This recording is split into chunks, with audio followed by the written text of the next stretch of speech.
લોકસભા 2024ની મતદાનને ગણતરીના દિવસો બાકી છે, ત્યારે મતદાનના સમયે સરકારી કર્મચારીઓ અને ખાસ કરીને બંદોબસ્તમાં રહેલા પોલીસ જવાનો પોતાની ફરજ પર હોય છે. જોકે સુરત શહેરમાં પોલીસમાં ફરજ બજાવતા અલગ અલગ જિલ્લાના અને અલગ અલગ તાલુકાના કર્મચારીઓ છે, ત્યારે પોતાના વિસ્તાર અથવા તો પોતાના જે મત વિસ્તાર છે તેમાં જઈને મતદાન ના કરી શકે તેને લઈને સુરત પોલીસ દ્વારા બેલેટ પેપર દ્વારા મતદાનનું આયોજન કરવામાં આવ્યું છે. દ્રશ્ય સીધા જોઈ શકાય છે કે સુરત પોલીસ તાલીમ કેન્દ્ર ખાતે તમામ પોલીસ કર્મચારીઓ પોતાના મતદાનનો જે હક છે તે અદા કરી રહ્યા છે. ખાસ કરીને સુરત જિલ્લામાં સૌથી વધારે સૌરાષ્ટ્ર અને બનાસકાંઠા ઉત્તર ગુજરાતના અધિક કર્મચારીઓ અને અધિકારીઓ સુરતમાં ફરજ બજાવે છે, એટલે કે પોતાના લોકસભા વિસ્તારનું મતદાન અહીંયા કરી શકે તે પ્રકારનું આયોજન કરવામાં આવ્યું છે. ખાસ કરીને દ્રશ્ય સીધા જોઈ શકાય છે કે મતદાનને દાડે જે પ્રકારનું આયોજન છે તે પ્રકારનું આયોજન કરવામાં આવ્યું છે અને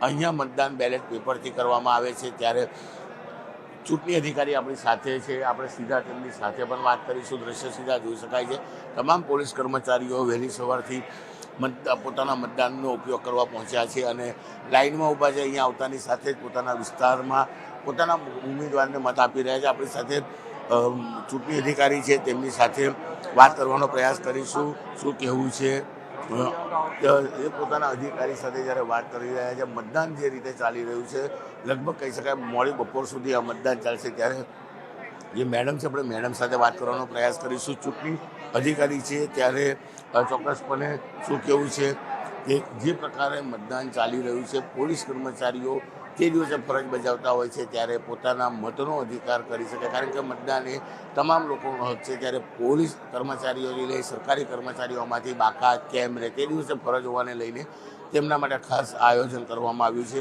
આપણી સાથે અધિકારી છે, આપણે સીધા એમની સાથે વાત કરવાનો પ્રયાસ કરીશું. ત્રિવેદી મેડમ, કયા પ્રકારનું આયોજન છે અહીંયા? અહીંયા આપણે ફેસિલિટેશન સેન્ટર કરેલા છે. આ અત્યારે પોલીસ અને હોમગાર્ડનું અહીંયા પીબી દ્વારા વોટિંગ થાય છે. આપણે ટોટલ 2 દિવસ આજે અને આવતીકાલે 2 દિવસ માટે અહીંયા મતદાન થશે. બધી તમામ પીસી નું અહીંયાથી જે લોકો મતદાન કરી શકશે. આપણે અહીંયા વ્યવસ્થા ગોઠવેલી છે એ રીતે જ, અને અહીંયા અમારો સ્ટાફ અને પોલીસનો સ્ટાફ પણ છે જ. સુરતને બાદ કરતા તમામ લોકસભાનું મતદાન અહીંયા થઈ રહ્યું છે? હા, બધાનું અહીંયાથી જ થશે.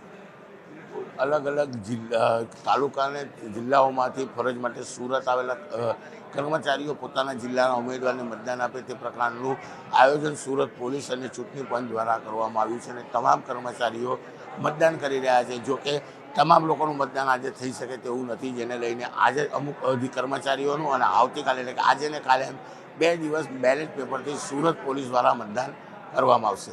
કેમેરામેન ભરત બ્રહ્મભટ્ટ સાથે કીર્તેશ પટેલ, ન્યૂઝ 18 ગુજરાતી, સુરત.